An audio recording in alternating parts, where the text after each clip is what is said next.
Vi skal nå konstruere en 60 graders vinkel. Og en 60 graders vinkel er, sånn som jeg ser det, kanskje det enkleste å konstruere.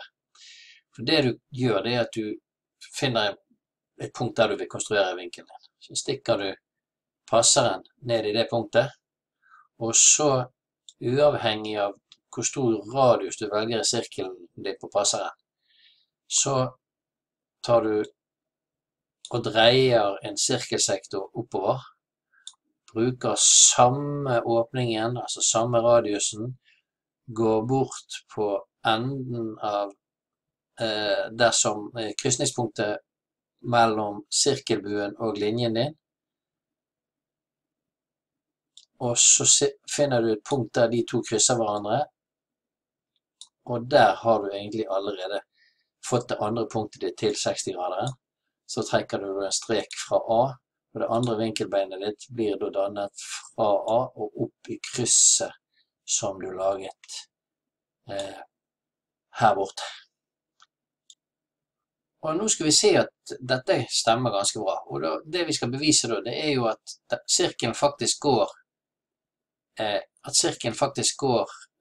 radiusen går 6 ganger opp i en sirkel.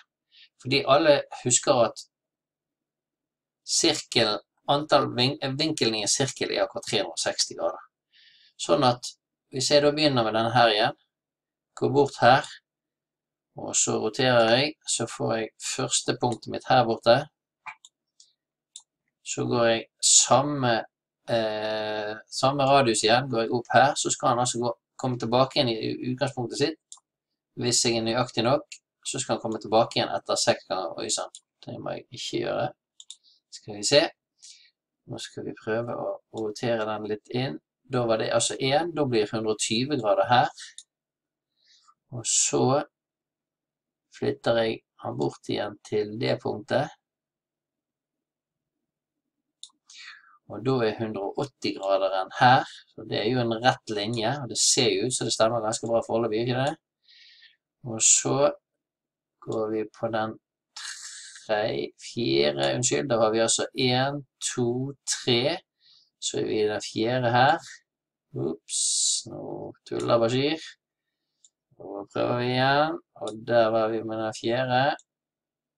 Og så var ikke det den vi skulle flytte. Dette skulle ikke være så enkelt, skal vi se, men vi skal klare å bevise det. Der, da har vi så 1, 2, 3, 4, så kommer det 5. Med det 5. skal det skje.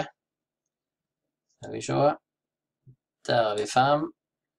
Og så 6. Da skal vi komme tilbake igjen til, Da skal vi komme tilbake igjen til utgangspunktet, og da har vi sett at det går akkurat 6 ganger opp.